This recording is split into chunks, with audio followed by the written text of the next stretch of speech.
د هند د بالیوډ د سینما وتلی ستوری سنجیدت وایي احمد شاه بابا ستر پاچا و او له افغانستان سره یې مینه درلوده. دا چې سنجیدت نور څه ویلي دي، دغه فلم د سنجیدت نن بازار ته راوړاندې کیږي. دا چې سنجیدت په دې فلم کې کوم تغیرات راوستي دي، مطلب را سره تر پایه پورې وګورئ. ګرانو لیدونکو السلام علیکم.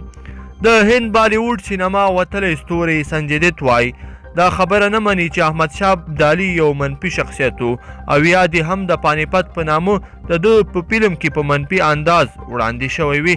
د بالیوډ هنګامه نوې خپرونه له فریدون شهریار سره مرکه کې سنجیدت وایي احمد شاه ابدالي پر هند یرغل کړی و، خو یو داسې پاچا و چې خپل ارزښتونه یې درلودل او له خپل هیواد د افغانستان سره مینه درلوده. سنجیدت وایي دی په دې باور دی چې احمد شاه ابدالي هند ته د یو بل چا د جګړې لپاره تللی و او غوښتل یې بیرته خپل هیواد ته ستون شي. اوربند یې کړی و او نه یې غوښتل جګړه وشي، خو بالاخره جګړه وشوه. د نوموړي په وینا ابدالي افغانستان ته له ستنېدو وروسته د خپل مرهټه مخالف پلار ته لیکلي و چې زوی یې تکړه جنګیالی دی، ستاینه یې کړې وه او بیرته هیڅکله یعنې هند ته ستون شوی نه و.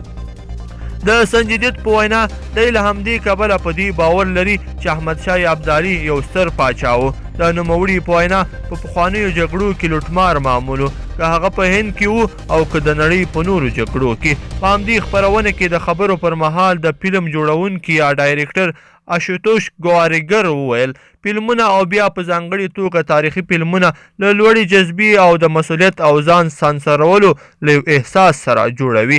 د نوموړي په وینا دی پر همدې بنسټ فکر نه کوي چې پانیپت فلم به د کوم چا لپاره د احساساتي زور یا خواشینۍ سبب شي.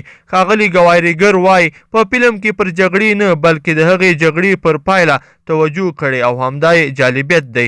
له دې مخکې هم د خپله د فلم مخکښ ممثل سنجیدت په یو ټویټر پیغام کې ویلي و پانیپت هغه جګړه چې تاریخ یې بدل کړ. د دسمبر په 6 دغه فلم به نندارې ته وړاندې کیږي، یعنې نن ورځ به دغه فلم نندارې ته وړاندې شي.